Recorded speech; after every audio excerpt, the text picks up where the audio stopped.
கிறிஸ்துவுக்குள் பிரியமானவர்களே, உங்கள் அனைவருக்கும் இனிய புத்தாண்டு வாழ்த்துக்கள். ஒரு புது ஆண்டிலே நாம் கால் எடுத்து வைத்திருக்கிறோம். 2024 ஒரு பழைய வருடத்தை நாம் கழித்திருக்கிறோம். 2023 ஆக இந்த ஆண்டு நமக்கு என்ன நடக்கும், என்ன சம்பவிக்கும் என்று சொல்லி நமக்கு தெரியாது. ஆனாலும் இன்னைக்கு தீர்க்க தரிசனங்கள் சொல்லுகிறார்கள், இந்த ஆண்டு இப்படி நடைபெற போகுது, இந்த ஆண்டு இங்கே இப்படி நடக்கும், இந்த ஆண்டு இப்படிப்பட்ட ஒரு அழிவை கொண்டு வரும் என்று சொல்லி தீர்க்க தரிசனம் சொல்லுகிறார்கள். இப்படிப்பட்ட தீர்க்க தரிசனம் உரைக்கக்கூடியவர்கள் எச்சரிப்பு கொடுக்கக்கூடிய விதத்திலே இருக்கிறார்கள். நல்லதுதான், எச்சரிப்பு என்பது ஒரு மனிதனுக்கு அவசியம்தான். ஆனால் எச்சரிப்பு என்கிற பெயரிலே அநேக தீர்க்க தரிசன வசனங்களை சொல்லுகிறார்கள். பழைய ஏற்பாட்டிலே இருந்து முழுசா அதை ஒரு லிஸ்ட் போட்டுருவாங்க. அடுத்ததாக புதிய ஏற்பாட்டில் இருக்கக்கூடிய வெளிப்படுத்தின விசேஷத்திலிருந்து ஒரு லிஸ்ட் போட்டுருவாங்க. ஆக இந்த பழைய ஏற்பாட்டையும் புதிய ஏற்பாட்டையும் வைத்துக்கொண்டு ஒரு பெரிய லிஸ்ட்டை உருவாக்கி அதில் இருக்கக்கூடிய முக்கியமான வார்த்தைகள், முக்கியமான சம்பவங்களை அவர்கள் இந்த பூமியிலே நடக்கப் போவதாக அறிவிக்கிறார்கள். புது வருடத்திலே வாக்குத்தத்த வசன அட்டையும் கொடுத்து விடுகிறார்கள். அடுத்ததாக என்ன செய்கிறார்கள், தீர்க்க தரிசனத்தையும் சொல்லி ஒரு எச்சரிப்பையும் ஒரு பயத்தையும் கொடுத்து விடுகிறார்கள். அப்போ வாக்குத்தத்த அட்டை வசனம் என்பது ஆரம்பத்தில் கொடுக்கக்கூடிய சபைக்கு அது ஆச்சரியமான விதத்திலே, மக்கள் நம்பக்கூடிய விதத்திலே இருக்கிறது. ஆனால் இந்த தீர்க்க தரிசன வசனங்களை எல்லாம் கேட்கும்போது இந்த வாக்குத்தத்த வசன அட்டையோடு ஒப்பிடும்போது எந்த விதத்தில் யாருக்கும் பிரயோஜனம் அளிப்பதில்லை. அதுதான் 2023 நடந்த சம்பவத்தை நாம் பார்க்கிறோம். எப்படிப்பட்ட ஒரு பேரழிவை ஏற்படுத்தப்பட்டது என்று சொல்லி நாம் பார்க்கிறோம். எவ்வளோ பேர் கஷ்டப்பட்டார்கள், எவ்வளோ பேர் தவித்தார்கள் என்று சொல்லி நாம் பார்க்கிறோம். இதற்கு கிறிஸ்தவர்களுக்கும் விதிவிலக்கல்ல, எல்லோரும் பாதிக்கப்பட்டார்கள். பல தேசத்து மக்கள், பல மாநிலத்தில் இருக்கக்கூடிய மக்கள் பாதிக்கப்பட்டார்கள். பல மாவட்டங்களில் இருக்கக்கூடிய மக்கள் பாதிக்கப்பட்டார்கள். இந்த வாக்குத்தத்த அட்டைகளும் கொடுத்து விடுகிறார்கள், தீர்க்க தரிசன வசனங்களும் அள்ளி விடுகிறார்கள். ஒரு பெரிய ஒரு லிஸ்டே கொடுத்து விடுகிறார்கள் இல்லையா? அப்போ வாக்குத்தத்த அட்டை எப்பொழுது கொடுக்க வேண்டும்? கடைசியாக டிசம்பர் மாதம் முடியும் போது கொடுக்கலாம்ல. ஆரம்பத்தில் ஜனவரி மாதம் கொடுக்கக்கூடிய வாக்குத்தத்த வசன அட்டையை அந்த ஆண்டு இறுதி, அதாவது இப்போ ஜனவரி 24 நம்ம தொடங்கியிருக்கிறோம். இந்த 24 டிசம்பர் மாதம் கொடுக்கலாம் இல்லையா? இமை பொழுதை கைவிட்டேன், உருக்கமான இறக்கங்களால் உன்னை சேர்த்துக் கொள்வேன் என்று கொடுக்கலாம் இல்லையா? ஆரம்பத்திலே கொடுக்கப்படக்கூடிய வசனத்தை நாம் பார்க்கிறோம். இறுதியிலே இப்படிப்பட்ட ஆண்டுகள் எல்லாம் நடைபெற்றிருக்கிறது, இப்படிப்பட்ட பிரச்சனை எல்லாம் இருக்கிறது, இப்படிப்பட்ட பேரழிவுலாம் இருக்கிறது என்று சொல்லுகிறார்கள். ஆக நான் என்ன சொல்ல வருகிறேன் என்றால், இப்பொழுது நாம் கேள்விப்படுகிற தீர்க்க தரிசன வசனங்கள் ஒரு மனிதனுக்கு பயத்தையும் கலக்கத்தையும் கொடுக்கக்கூடியதாக இருக்கிறது. நானும் இப்பொழுது உங்களுக்கு ஒரு தீர்க்க தரிசன வசனத்தை கொடுக்க போகிறேன். இந்த வீடியோ ஸ்கிப் பண்ணாமல் பாருங்க, ஆண்டவர் நம்மோடு பேசுவாராக. இப்போ நம்ம வாழ்ந்து கொண்டிருக்கக்கூடிய இந்த காலகட்டமானது சபையின் காலகட்டம், அதாவது கிருபையின் காலகட்டம் என்று சொல்வார்கள். இந்த கிருபையின் காலகட்டத்திலே கர்த்தர் என்ன செய்ய போகிறார், அவர் ஆல்ரெடி ஃபிக்ஸ் பண்ணி வச்சிருப்பார். இந்த காலகட்டத்தில் என்னென்ன சம்பவிக்கும் என்று சொல்லி. ஏன்னா அது அவருடைய திட்டம், அவருடைய அனுமதி, அவருடைய தீர்மானம். இதை நாம் தடுக்கவும் முடியாது, நிறுத்தவும் முடியாது. இந்த கிருபையின் காலகட்டம் நான் ஏன் சொல்கிறேன் என்றால், அதுக்கு முன்னாடி நியாயப்பிரமாண காலகட்டம் இருந்தது. இப்போ ஆதியிலே நாம் பார்க்கும்போது அறியாமையின் காலகட்டம் இருந்தது, மனசாட்சி காலகட்டம் இருந்தது, மனித ஆட்சி காலகட்டம் இருந்தது, வாக்குத்தத்த காலகட்டங்கள் இருந்தது, நியாயப்பிரமாண காலகட்டம். அடுத்ததாக இப்பொழுது நாம் வாழ்ந்து கொண்டிருக்கிற இந்த கிருபையின் காலகட்டம். இந்த கிருபையின் காலகட்டம் முடிய போகிறது. இந்த கிருபையின் காலகட்டம் முடிந்து அந்தி கிறிஸ்து ஆட்சி ஒன்று நடைபெற போகிறது. அதுதான் தேவனுடைய கோபத்தின் நாள். அது முடிந்து 1000 ஆண்டு அரசாட்சி, மில்லினியம். அது முடிஞ்சு நித்தியம், அதாவது புதிய வானம் புதிய யுகம். இப்படிப்பட்ட ஒரு காலங்களையும் தீர்மானங்களையும் ஆண்டவர் பகுத்து வைத்திருக்கிறார். அவர் அந்த காலத்திலே அதனதின் காரியங்களை நேர்த்தியாய் செய்யக்கூடியவர். அவரே இந்த உலகத்தை வடிவமைத்தவர், திட்டமிட்டவர். அப்ப இந்த கிருபையின் காலகட்டத்தில் வெள்ளம் வந்தா என்ன, புயல் வந்தா என்ன, பூகம்பம் வந்தா என்ன, அவர் அனுமதிக்கிறாரா? அனுமதிக்கிட்டோம். போராட்டங்களை அனுமதிக்கிட்டோம், கலவரங்களை அனுமதிக்கிட்டோம். அவருடைய வருகைக்கு அடையாளமாக இது காணப்படட்டுமே. அப்படி என்றால் இந்த காலகட்டத்தில், கிருபையின் காலகட்டத்தில் நாம் இருக்கும்போது ஒரு பெரிய ஒரு எச்சரிப்பு கொடுக்கிறார்கள் தீர்க்கதரிசிகள். இப்பொழுது 4 நாள் ஆயிற்று, ஜனவரி பிறந்து 4 நாள் ஆயிடுச்சு. எல்லா ஊடகங்களிலும் தீர்க்க தரிசன வசனங்களை குறித்து தீர்க்கதரிசியானவர் தீர்க்க தரிசனம் சொல்லிக் கொண்டிருக்கிறார். அவர் சொல்லுகிறார், தீர்க்கதரிசி ப்ராபசி இதுக்குன்னு ஒரு ஸ்பெஷலிஸ்ட்லாம் இருப்பாங்க, வாக்குத்தத்தம் கொடுக்கறதுக்குன்னே ஸ்பெஷலிஸ்ட் இருப்பாங்க. தீர்க்கதரிசி அவர்களும் ஸ்பெஷலிஸ்ட் இருக்கிறாங்க. இதை பற்றி பேசுவதற்கு, தீர்க்க தரிசனம் உரைப்பதற்கே ஸ்பெஷலிஸ்ட்லாம் இருக்காங்க. நான் என்ன சொல்ல வருகிறேன் என்றால், தேவ பிள்ளைகளே, ஆண்டவர் அதின் காலத்திலே செய்வார். நாம் கர்த்தருடைய வருகைக்காய் காத்து கொண்டிருக்கிறோம். இந்த 2024 கர்த்தருடைய வருகை இருக்கும் என்றால் நாம் ஆவலோடு காத்திருக்க வேண்டும். அப்ப அவருடைய வருகைக்காக நடக்கக்கூடிய சம்பவங்கள் கேள்விப்படுவதெல்லாம் வேதத்தில் எழுதப்பட்டிருக்கிறது. வேதத்தில் எழுதப்பட்டிருக்கக்கூடிய சம்பவத்தை எல்லாம் நாம் வாசிக்கும் போது நாம் எச்சரிக்கப்படுகிறோம். மக்களுக்கு அது போதித்து சொல்ல வேண்டும், உணர்த்த வேண்டும். அதில் எந்த தவறு கிடையாது, அதில் எந்த ஒரு குற்றமும் கிடையாது.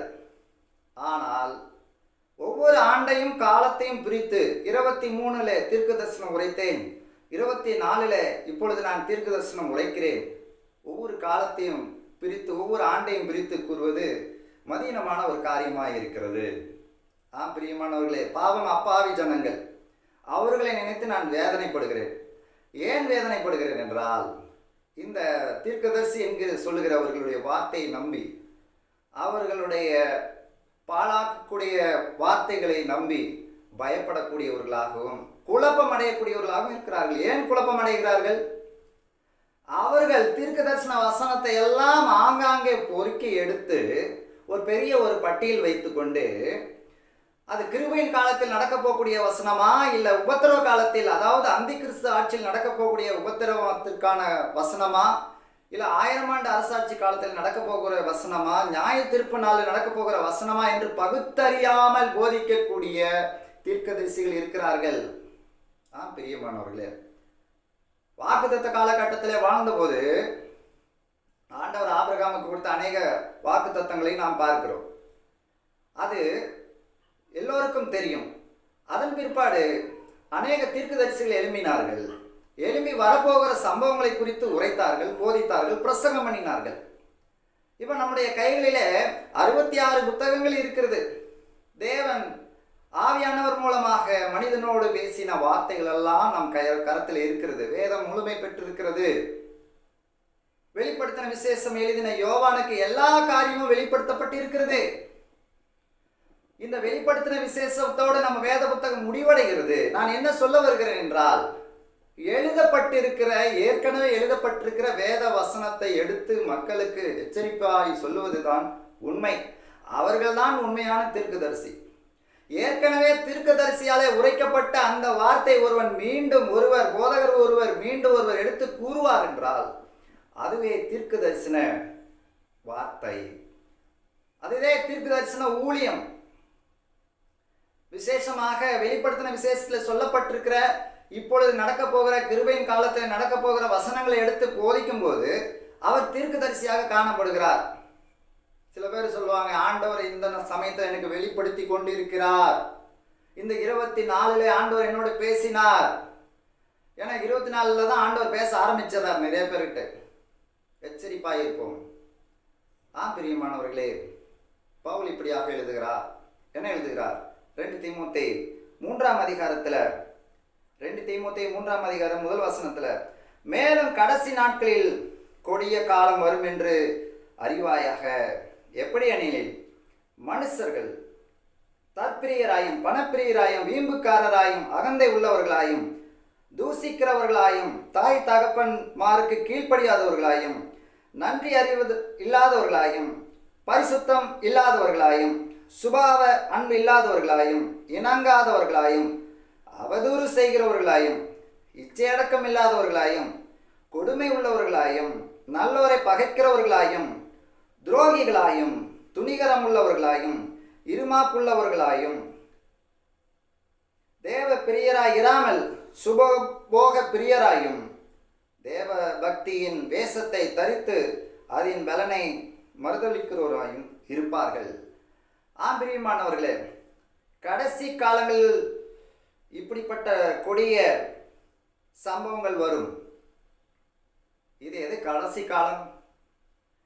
அப்போஸ்தலர் எழுதினார் இல்லையா இந்த பகுதியை, எழுதியவர் பவுல். அந்த காலத்திலிருந்து இப்பொழுது வரைக்கும் நடைபெற்று கொண்டிருக்கக்கூடிய காலமெல்லாம் கொடிய காலங்கள். கிறிஸ்துவினுடைய 1000 ஆண்டு ஆட்சி எப்பொழுது நிறுவப்படுமோ இந்த கொடிய காலங்களுக்கெல்லாம் ஒரு முற்றுப்புள்ளி. அப்போ அந்தி கிறிஸ்து காலமும் ஒரு கொடிய காலம் தான். இப்பொழுது நாம் வாழ்ந்து கொண்டிருக்கிறது ஒரு கொடிய காலம் தான். இங்கே பட்டியலிடப்பட்டிருக்கிற மக்கள் யார்? இதில் எல்லோரையும் குறிப்பிடுவார்கள். இது கிறிஸ்தவர்களுக்கு விதிவிலக்கல்ல. கிறிஸ்தவர்களும் இப்படிப்பட்ட ஒரு குணாதிசயத்தோடு இந்த கடைசி காலத்திலே வாழ்வார்கள். ஆம் பிரியமானவர்களே, நாம் கர்த்தருடைய வசனத்துக்கு கீழ்ப்படிந்து வாழ்வோம், எச்சரிப்புள்ளவர்களாக இருப்போம். இந்த வேத வசனம் நமக்கு இந்த ஆண்டிலே எச்சரிப்பு கொடுக்கக்கூடியதாக இருக்கட்டும். நான் ஏன் இந்த ஆண்டு என்று சொல்கிறேன் என்றால், ஒரு எச்சரிப்புக்காக சொல்கிறேன். இந்த கிருபையின் காலம் இது நமக்கு ஒரு எச்சரிப்பாக இருக்கட்டும் என்று சொல்ல வருகிறேன். அப்பொழுது நாம் தேவ பக்தியிலே விருத்தி அடைவோம். தீர்க்கதரிசி என்பது யார் என்றால், ஏற்கனவே எழுதப்பட்ட வார்த்தை எடுத்து பேசுபவர் தான் உண்மையான தீர்க்கதரிசி. யாரெல்லாம் அந்த வார்த்தைக்கு உணர்த்தப்பட்டு கீழ்ப்படிந்து நடக்கிறார்களோ அந்த ஜனம் பாக்கியம் உள்ளது, ஆசீர்வதிக்கப்பட்ட ஜனம். சங்கீத 1 எப்படியாக சொல்லப்பட்டிருக்கிறது, பாக்கியவான் என்று சொல்லப்பட்டிருக்கிறது. பிளஸட் என்ற வார்த்தை பயன்படுத்தப்பட்டிருக்கிறது. அவன் இவ்விதமாய் ஆசீர்வதிக்கப்படுவான் என்று சொல்லப்பட்டிருக்கிறது. ஆம் பிரியமானவர்களே, நாம் விழிப்புள்ளவர்களாக இருப்போம், எச்சரிப்புள்ளவர்களாக இருப்போம். பவுல் இப்படியாக எழுதுகிறார். ரோமர் புத்தகத்திலே 8ஆம் அதிகாரத்திலே இப்படியாக எழுதுகிறார். அங்கே என்ன சொல்லுகிறார்? கிறிஸ்துவின் அன்பை விட்டு நம்மை பிரிப்பவன் யார்? உபத்திரமோ, வியாகுலமோ, துன்பமோ, பசியோ, நிர்வாணமோ, நாசமோசமோ, பட்டயமோ, மரணமானாலும் ஜீவனானாலும், தேவ தூதர்களானாலும், அதிகாரங்களானாலும், வல்லமையானாலும், நிழல் காரியங்களானாலும், வருங்காரியங்களானாலும், உயர்வானாலும் தாழ்வானாலும், வேற எந்த சிருஷ்டியானாலும் நம்முடைய கர்த்தராகிய கிறிஸ்து இயேசுவில் உள்ள தேவனுடைய அன்பை விட்டு நம்மை பிரிக்க மாட்டாது என்று நிச்சயித்திருக்கிறேன். எது வேணாலும் இந்த உலகத்தில் நடக்கலாம் பிரியமானவர்களே, எது வேண்டுமானாலும் சம்பவிக்கலாம். ஆனால் தேவன் நம்மை விட்டு விலக மாட்டார், கைவிட மாட்டார். தேவன் அவர் அனாதி காலம் முதல் நம்மை சிநேகித்து கொண்டிருக்கிறார். அனாதி தேவன் நமக்கு அடைக்கலமாய் இருக்கிறார். அவருடைய தீர்மானங்களும் திட்டங்களும் இப்பொழுது நடந்து கொண்டிருக்கிறது. அவருடைய காலகட்டத்திலே நாம் வாழ்ந்து கொண்டிருக்கிறோம். இந்த வேத வசனமே நமக்கு எச்சரிப்பாக இருக்க வேண்டும். இது நமக்கு புக்தி புகட்ட வேண்டியதாக இருக்க வேண்டும். கர்த்தர் நம்மை பலப்படுத்துவாராக. ஆண்டவரை நாம் மகிமைப்படுவதாக. ஆமென்.